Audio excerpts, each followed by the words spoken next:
So if we were standing in your physical shoes, if we understood what you just heard, we would set an intention, a singular intention, be the only thing that we would put on our things to do today list. I'm going to feel as good as I can feel, as much as I can feel it, as long as I can feel it.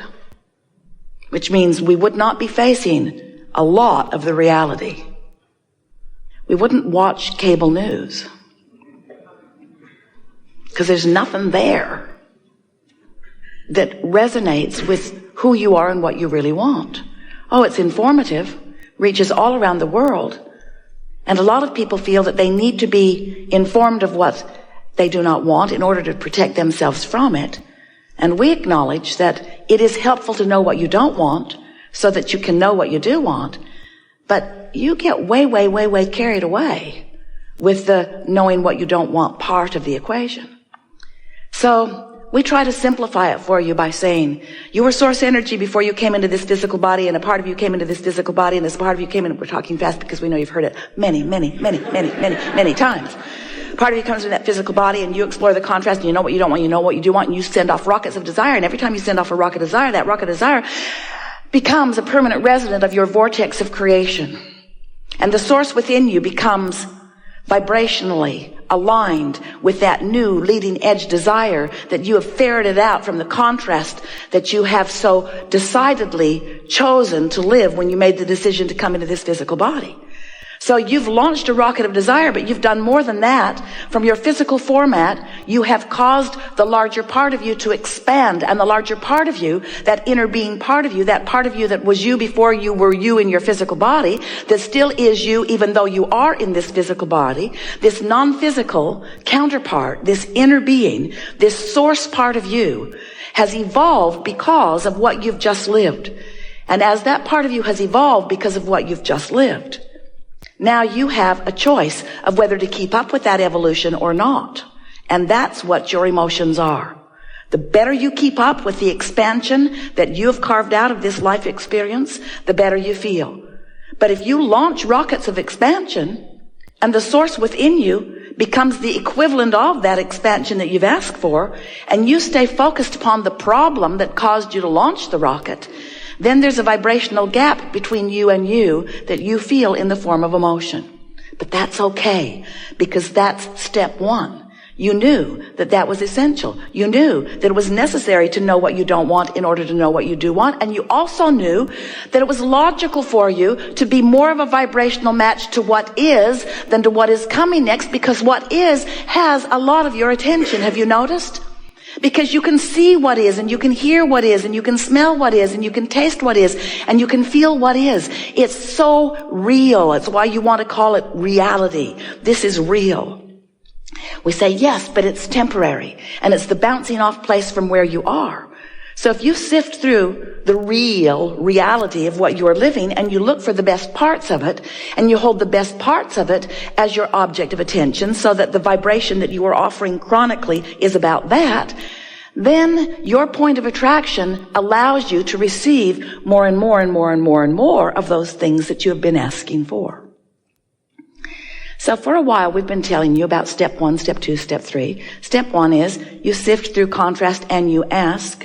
And step 2 is, since you've launched that rocket of desire, source has become the equivalent of it. In other words, when you ask, it happens immediately, what you ask for. But step 3 is, you have to find a way of not just for a moment, not just for a flash, not just in an odd moment of influence by someone else, but you have to find steady, chronic resonance with what you're asking for. In other words, you can't want more money and feel resonance with lack of money and get more money. You got to feel resonance with more money. And our physical friends say, well, thanks a lot. Give me some money and I'll resonate. We say, we know you want the reality first and the resonance later, but that's not the way it works. And often you say, well, I don't know for sure that that's true, Abraham, because I don't think I was being that deliberate about a lot of things in my life. And yet well-being pretty much surrounds me on lots of subjects. And we say that is because the well-being is the dominant part of that which you are about. It's natural for well-being to follow you. You had a lot of well-being resonance going before you even made your entrance into this physical body. That carries you, it does. But when you become deliberate about your vibration, when you deliberately offer your thoughts because you care about that resonance, now you're really cooking. Now you are a deliberate creator. Now you have so much control about what happens around you. And now, and only now, does life begin to really be pleasurable for you, because it takes all of the mystery out of it. It takes all of the chance and luck stuff away. It makes you understand that you can find a position after you've sorted through life, and you can deliberately hold to that vibrational position, and law of attraction will support that position with manifestational, actualized, see it, hear it, smell it, taste it, touch it, evidence. So we like it that you want to be the deliberate creator of your experience, because whether you know it or not, you are the creator of your experience. And a lot of people are doing a lot of that creation by default. They're just offering vibrations all over the place, and law of attraction is responding to it, and they like some of it and they don't like some of it. But the point is, they talk about all of it. So as you're talking about wanted, that's good. But as you're talking about not wanted, not so good, because all of it practices a vibration.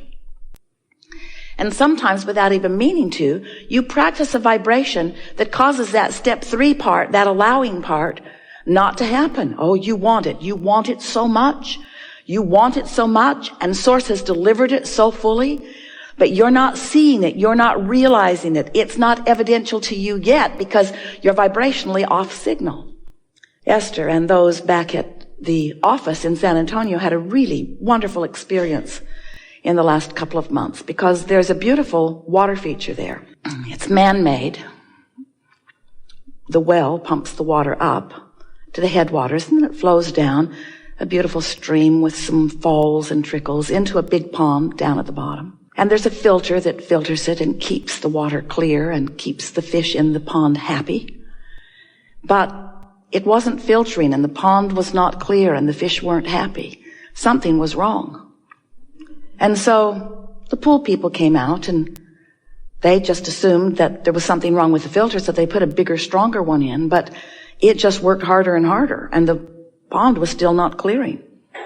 The pressure was building in this tank, way more than it should have been. Esther went into the pump house and didn't want to stay because it felt to her that that pump was about to blow up, and she didn't want to be in there with it when it did. She could just feel the strain in its efforting to get the job done, but there was something that was keeping it from doing its job. So then it was discovered that the pond pulls water from the bottom, comes through pipes into the filter. Filter was calling it in. Filter was filtering it and trying to put it back into the pond through some other pipes, but those pipes were completely clogged. Caliche had built up in them, very hard Texas soil. It becomes almost concrete-like. And so several men for several days with several different tools tried to clear out those pipes, chisel away, put the plumber's snake in them. It was obvious that that was not going to happen. And the pipes had enough twists and turns that it was reported to Esther, we are not going to make this happen this way.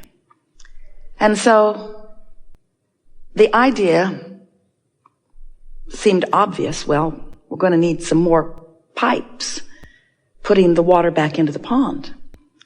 And so they laid them on top of the ground. No point in burying them until you know your theory is correct, right?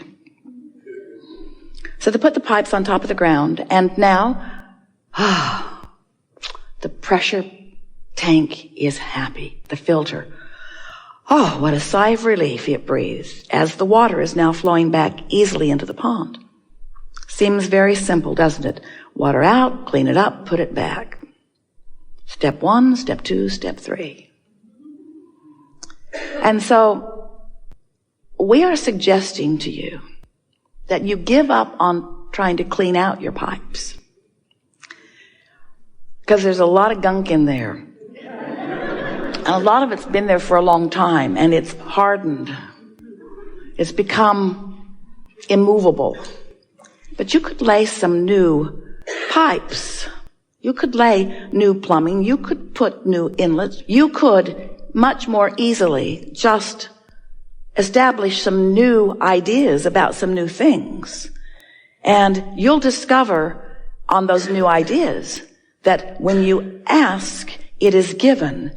And in your absence of clogged pipes, what is given is recognized by you, is revealed to you, is realized by you, is experienced by you very, very quickly. And this is our way of saying to you, rather than coming to a gathering like this with things that you are aware of that are not working as well as you'd like them to, with issues that you want to discuss, if you will start with new things that you have not yet clogged your pipes about, you will allow these universal laws to deliver to you results of your clear thought, and you will begin to feel your true power.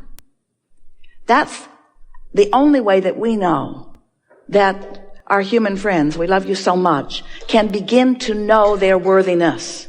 Because when you ask and it feels like it isn't given, you stop feeling worthy. You start trying to explain why you're asking and not getting when it looks like that one's asking and getting and that one's asking and getting.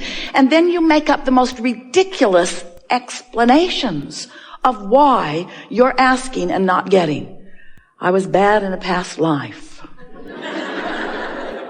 I wasn't born to the right people. I didn't follow my religion carefully enough. I'm being punished by God. I'm being cursed by. And all it is you clogged up your own pipes. That's all it is. You practiced thoughts, and you practiced them long enough that they became chronic thoughts or chronic beliefs. Beliefs are just thoughts that you keep thinking, vibrational patterning.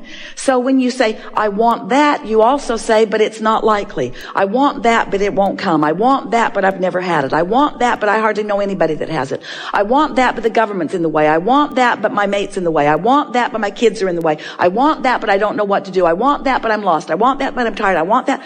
So you just keep clogging your pipes, not even knowing you're doing it, because after all, you're telling the truth. You're facing reality.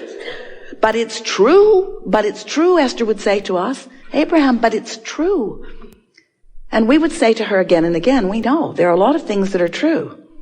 And if you're using the truth of it as your criteria to give it your attention, you're clogging your pipes with all kinds of truths that are preventing you from the truths that you want to live. It's just a matter of what you're giving your attention to. It's all about the amount of airtime that you're giving to whatever you're giving your attention to. So when you want something and you talk about why you want it or how it might feel when it comes or how you believe that it could come even though it isn't here yet, that's not pipe clogging.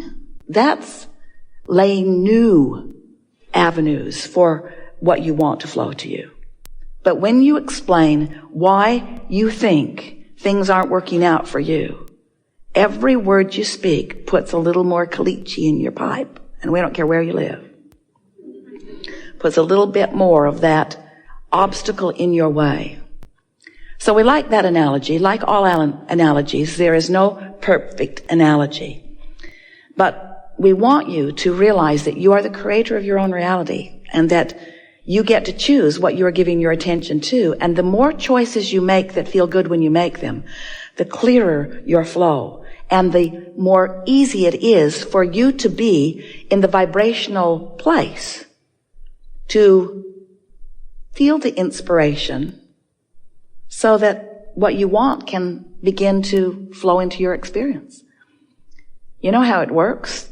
That you ask, and it becomes a vibrational reality first. Our physical friends say, well, that's not very exciting to me. I don't want a vibrational reality. I want a real reality. I want one that I can experience with my physical senses and that others can observe as they look at me. And we say, well, then what you've got to do is figure out what you're doing with your point of attraction, because you put it into the vortex, and the vortex has been gathering all of the cooperative components for everything that you want and is delivering it back to you.